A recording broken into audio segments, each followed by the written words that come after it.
Olá, sejam muito bem-vindos a mais um podcast Unifip, esse nosso espaço de comunicação, interação, informação. Hoje a gente vai falar sobre um evento que vai acontecer aqui no Unifip no mês de novembro, mas que abre as nossas portas não só para a comunidade acadêmica, né, para quem está aqui, mas também rompe fronteiras. É um simpósio internacional, o terceiro simpósio internacional de direitos humanos, educação e saúde.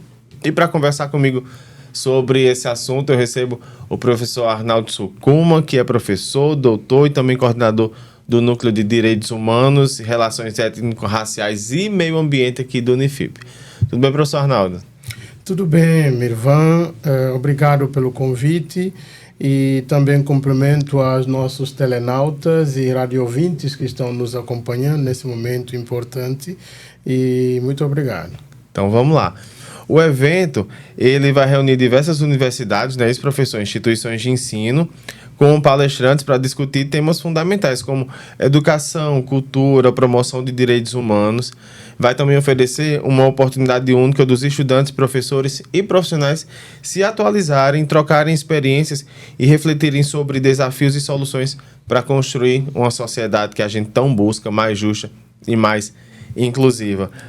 Professor Arnaldo, qual a importância de um evento internacional, né? E como é que o Núcleo de Direitos Humanos vem trabalhando essa organização? Esse evento internacional ele tem um alcance global, não é só nacional e local na cidade de Patos. Esse evento mostra que Patos também ele tem uma dimensão internacional, porque ela vai acontecer do dia 17, 18 e 19 de novembro de 2025. Ele vai discutir a questão de direitos humanos, educação e cultura, tecnologias sociais e inteligência artificial, numa dimensão transversal, o que significa que é um debate que vai pegar saúde, educação, questão de racismo, questão voltado para as mulheres, saúde animal, saúde humana. Então, ela está integrado com um debate que pega diversas questões. E nós vamos trabalhar nessa condição de um consórcio. Então, esta edição, especialmente, ela está formatado dentro de um contexto de consórcio que envolve a Unifip, a UFCG, o Instituto Federal da Paraíba e a Universidade Estadual da Paraíba. Então, os campos dessas três universidades aqui na cidade de Patos estão na realização deste evento. Ou seja, o que implica de que esse evento começou aqui na FIP, né, anos atrás, era só a Unifip que construía a organização. Hoje, ela cresceu e tomou uma dimensão para a cidade, envolvendo todas as universidades públicas que atuam na cidade. Ou seja, aumentou a qualidade, o grau de alcance dela. Ou seja, isso é muito importante para a cidade de Patos, mas para a comunidade acadêmica, Patos é uma cidade universitária, um polo importante, capital do sertão. Então, isso é muito relevante, de fato, que haja a interação, o diálogo entre as universidades que operam nessa cidade. E isso está acontecendo na base de diálogo, de troca, de parceria. É o que sempre a Unifip buscou dentro desse contexto de direitos humanos. E isso é direitos humanos também. Integrar pessoas é direitos humanos em todas as esferas, da educação, cultura, saúde, etc. Então, é o que a gente está organizando e temos vários palestrantes que a gente pode depois detalhar. Sim, é por isso que tem tem abordagens tão amplas, né, professor Arnaldo? Reunindo aí nesse grande encontro acadêmico, Unifip, o UFCG, o EPB e FPB, não é isso? Isso. Que são as universidades aqui de Patos. Essas instituições que tratam de áreas de educação tão abrangentes precisam contemplar também todos os alunos. Exatamente, todos os alunos de todos os cursos. Nós vamos ter, por exemplo, discussão na área de direito, convidamos especialistas e dizer, antes de mais, de que os temas foram construídos a partir de diálogos com os alunos e professores, porque foram surgindo sugestões de temas e foram sendo trabalhados, buscando pessoas que poderiam facilitar a apresentação dos temas. Então, na área de direito, e que é muito amplo, porque não pega só direito no sentido de leis, mas direitos sociais, né? E aí vamos ter a discussão sobre a tecnologia e o direito. Ou seja, como a inteligência artificial ela vem sendo usada através de algoritmo, né? Por exemplo, na área de segurança pública. Entende? A gente vai discutir isso para ver como essa inteligência artificial está sendo treinado para identificar pessoas que cometeram crime que estão no banco de dados.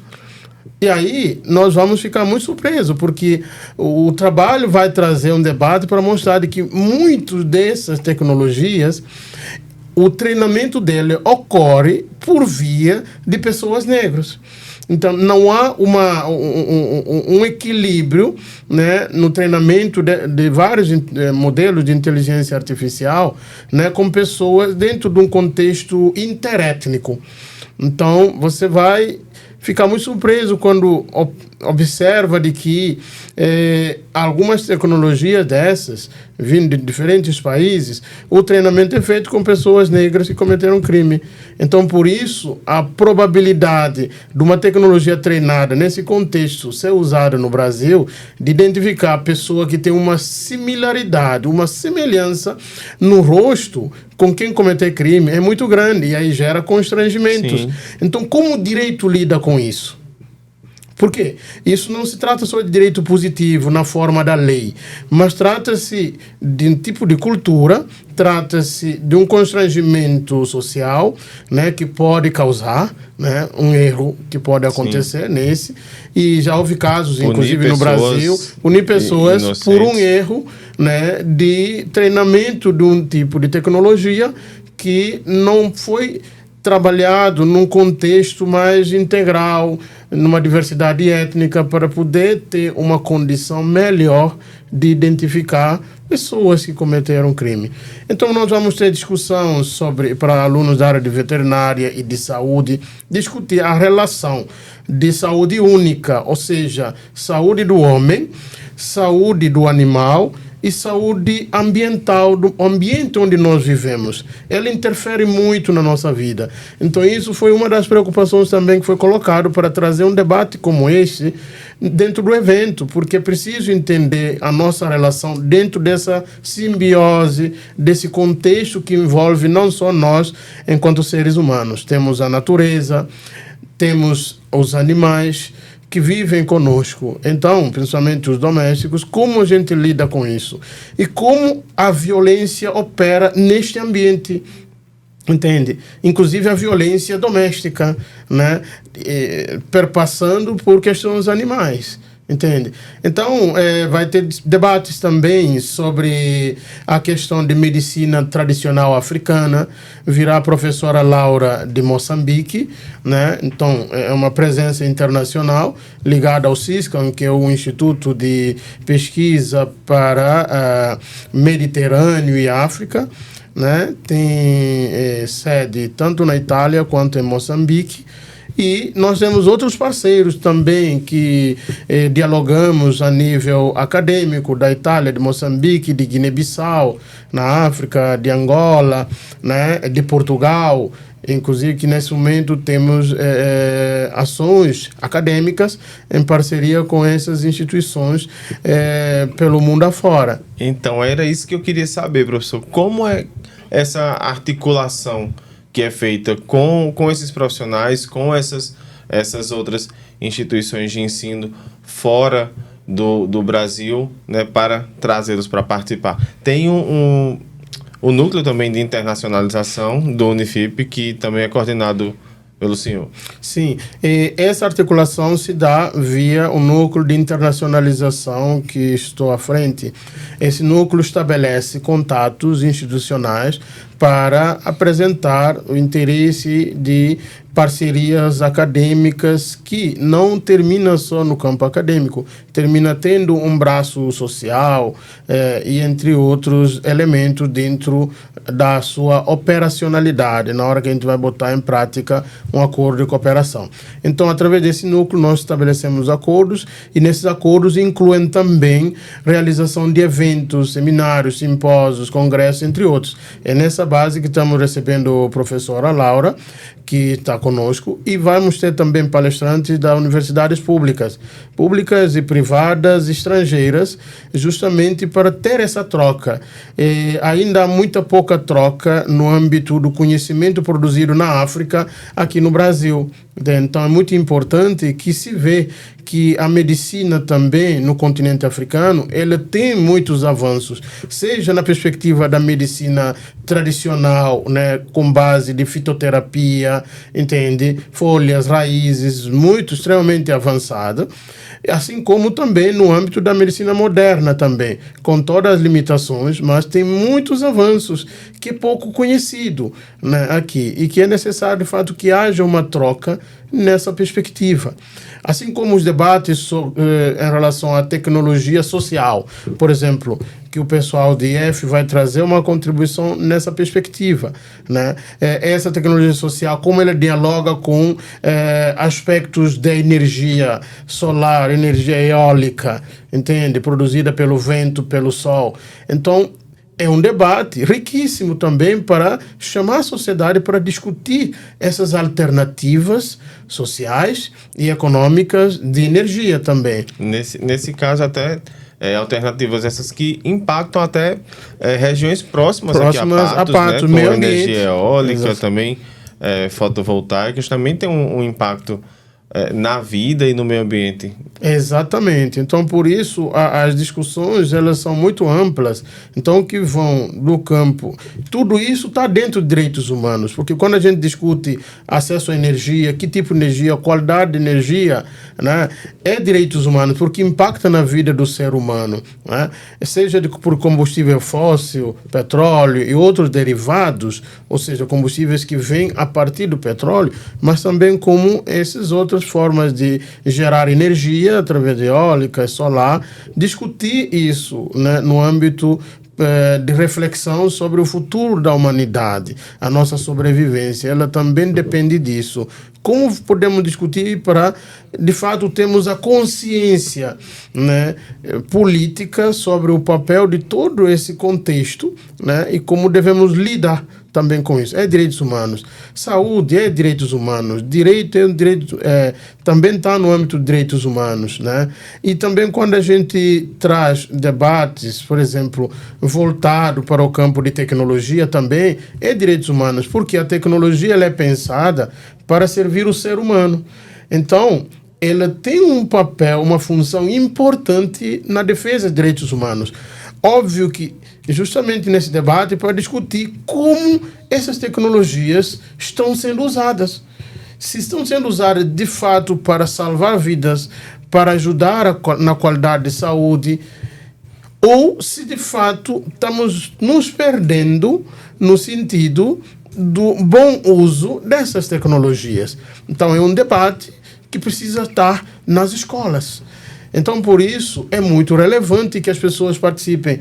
Você que está nos acompanhando, participando desse debate conosco, faça sua inscrição e vamos ter espaço também para apresentação de trabalhos, através de um resumo, de uma página, com todas as regras que constam no site da Unifip. Já está sendo divulgado também o link da inscrição e nesse link você encontra também o link que lhe conduz para o edital que anuncia a submissão dos resumos que serão analisados, sendo aprovados, serão publicados em anais desse evento internacional.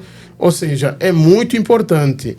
E dizer que é relevante essa edição porque, por exemplo, no dia 17, pela manhã, teremos a mesa de debate na UFCG, onde vai acontecer a mesa de abertura com a presença de reitores dessas universidades envolvidas no evento. E aí, à noite, dia 17 à noite, a mesa de debate será na UEPB, entende? Então, é um evento também descentralizado. Descentralizado, não fica só na Unifip. Então, à noite é na UFCG. E aí, no dia 18, né, teremos também a atividade, por exemplo, vamos ter de manhã, no dia 18, no Instituto Federal, né, pela manhã, todos nós vamos para lá. E no dia 18 à tarde será o momento de apresentação dos resumos selecionados, entende? E no dia 18 à noite, né, vamos ter uma mesa aqui na Unifip. Nesse mesmo dia 18, também teremos uma mesa de debate paralelo em Campina Grande. Então, em Campina Grande também entra todas as outras universidades públicas também que operam lá, o FCG, o EPB e FPB também. Então, é um evento muito grande, de grande alcance, e no dia 19, né, vamos ter evento aqui na Unifip, que é o dia de encerramento do evento aqui no Auditório Master da Unifip. Então, é muito relevante que, de fato, haja uma participação para discutir sobre meio ambiente, como cuidamos do meio ambiente, o que entendemos por esse meio ambiente. Então, será uma discussão de grande relevância. Eu estou achando interessante, professor Arnaldo, o senhor colocar esse leque de áreas, digamos assim, o quão abrangente são os direitos humanos, para, inclusive, educar as pessoas e esclarecer as pessoas que muitas vezes a gente ouve aquele discurso de porque alguém foi preso e aí vem os direitos humanos defender porque só serve para isso, porque direitos humanos é só para assaltar criminoso, enfim. Exato. E eu acho importante o senhor colocar aqui a amplitude dos direitos humanos, o que é que defende, de que maneira nos protege, para também desconstruir esse conceito. Exatamente, muito bem colocado, meu irmão. Existe um preconceito que foi criado de propósito por pessoas que instigam violência no Brasil. Plantaram isso. Isso não nasceu por acaso. Não é ingenuidade. Ele foi colocado de propósito porque tem gente que está se dando bem incentivando violência na sociedade brasileira e no mundo inteiro. Não é só um fenômeno no Brasil, é também um fenômeno no mundo inteiro. Mas, claro, falando da realidade brasileira, isso foi plantado de propósito e isso é muito negativo, é muito ruim para a construção da paz dentro do Brasil.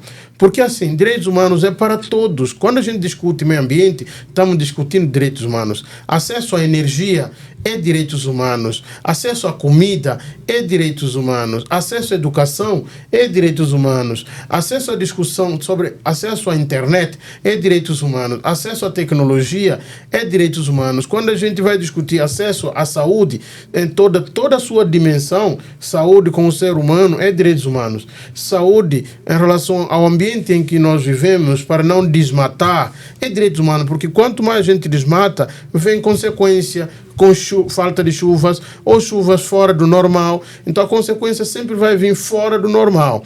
E todos nós pagamos um preço alto, entende? Você vai ter problema de safra, isso tudo por conta da mão do homem na natureza. Isso também é direitos humanos, porque discutir a preservação desse meio ambiente traz comida para nós. Discutir preservação de direitos humanos, de meio ambiente, traz a qualidade de saúde também para nós. E assim sucessivamente. Traz também, inclusive, o elemento de tecnologia para que a gente faça o uso disso em prol da humanidade, para o bem-estar, para a saúde, para a educação, que a gente aqui na universidade usa essa tecnologia para a educação, mas de uma maneira correta, de uma maneira pedagógica, educativa.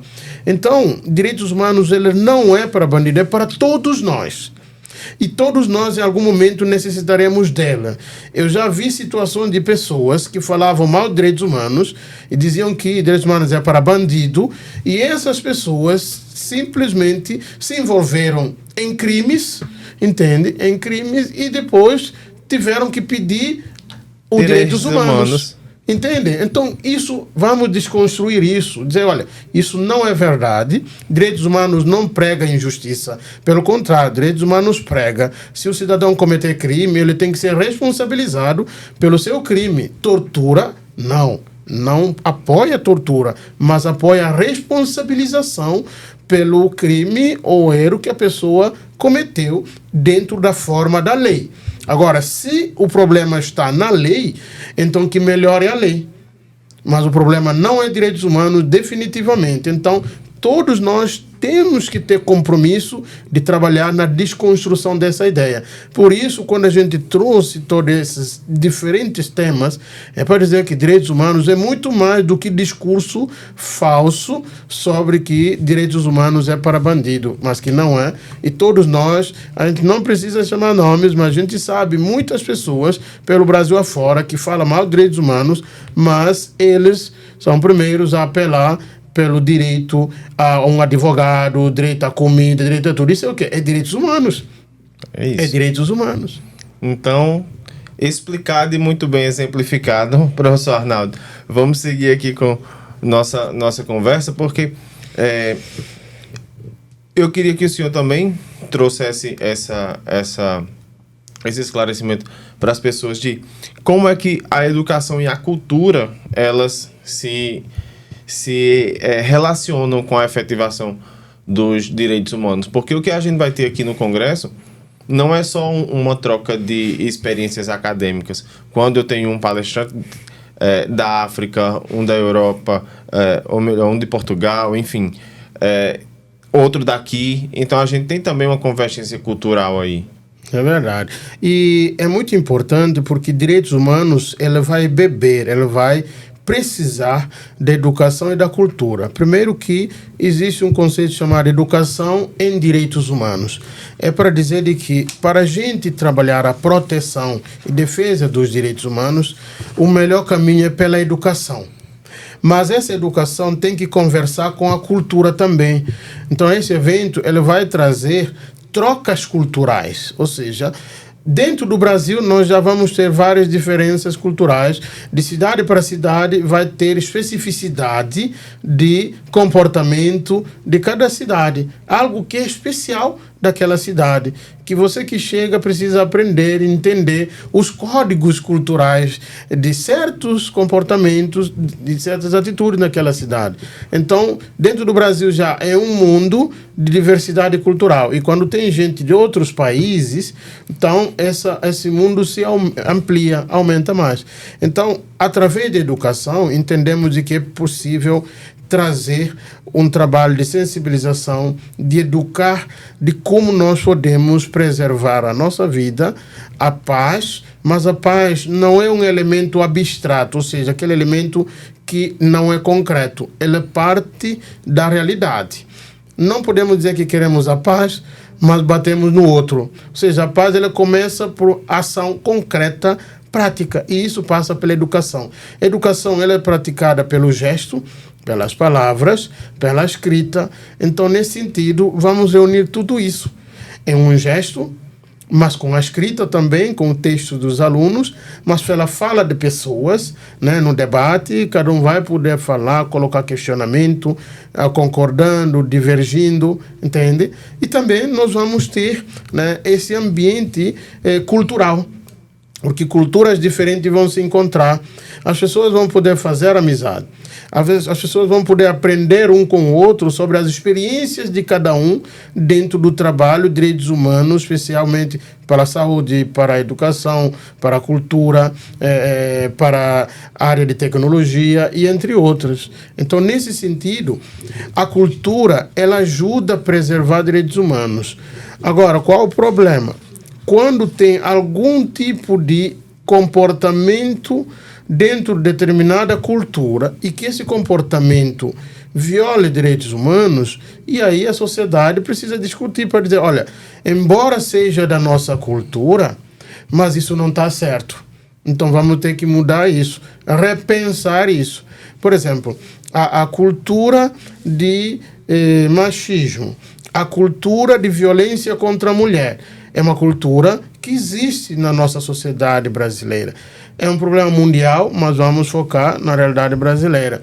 Então, como ela existe, vamos ter que discutir essa cultura. Precisamos mudar essa cultura. Ela não é de hoje e não se muda de dia para a noite, mas precisa trabalhar diariamente através de ensino da escola, através da música, né?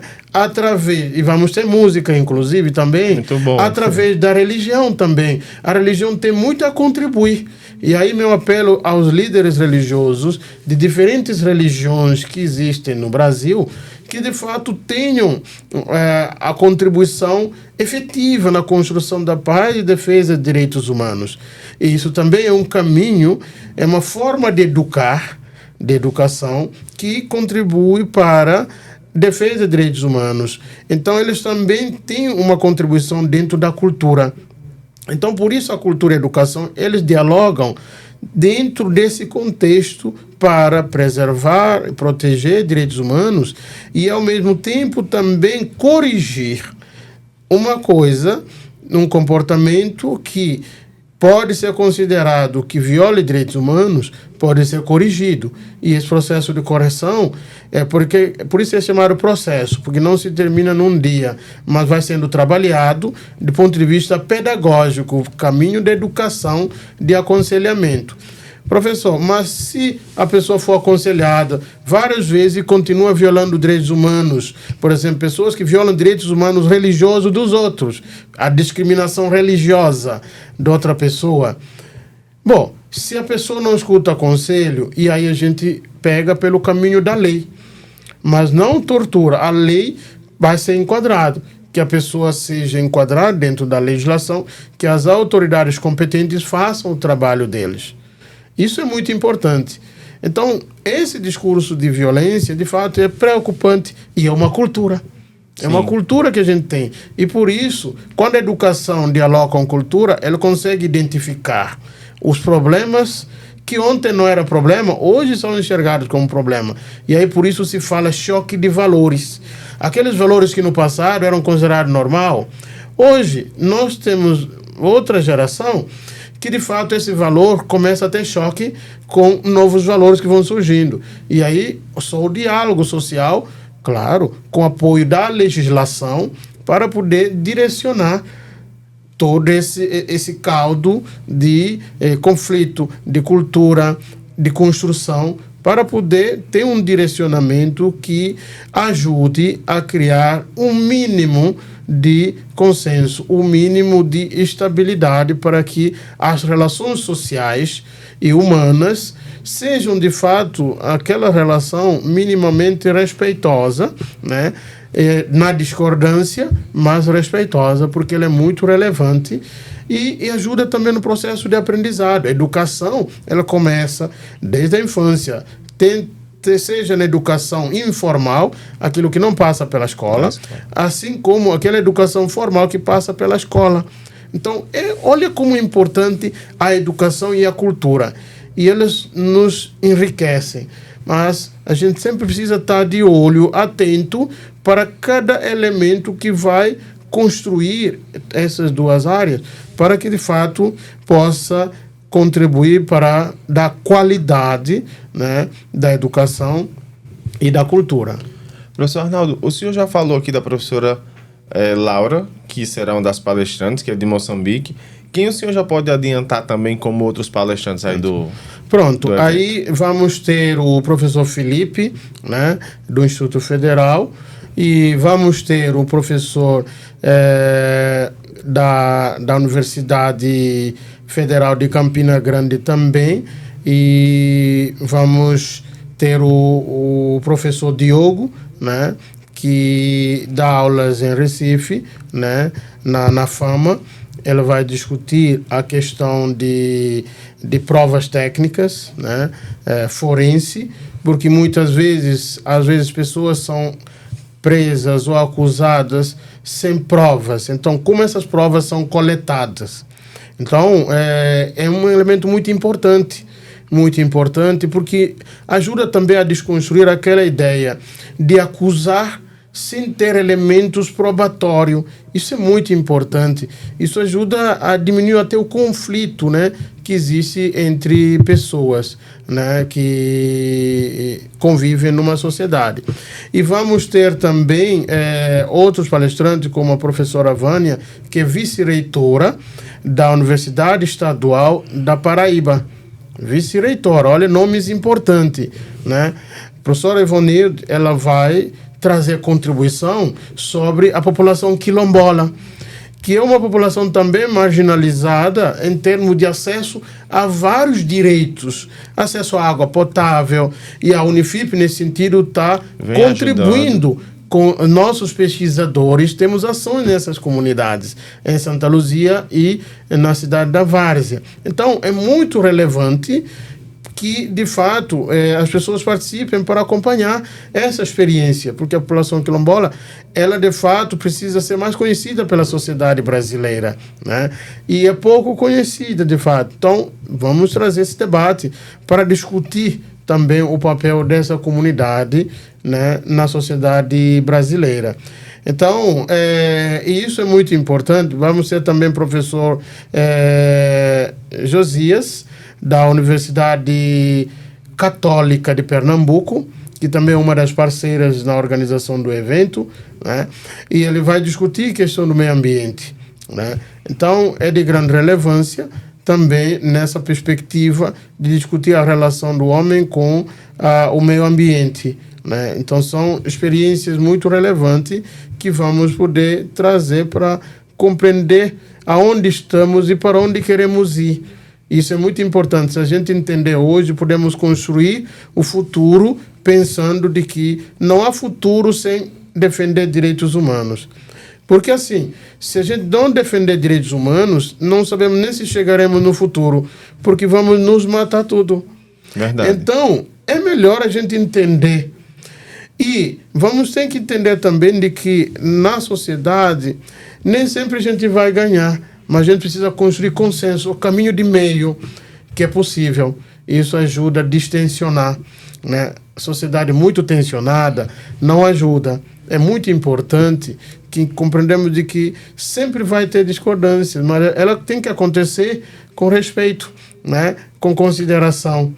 Isso gera aprendizado também, porque às vezes você pode tomar uma decisão errada do ponto de vista da educação, mas amanhã, poxa, Mirvan estava certo, eu preciso mudar esse meu ponto de vista. Ele estava certo, eu não quis aceitar, mas hoje a educação me permitiu entender que, poxa, ele estava certo, eu vou mudar.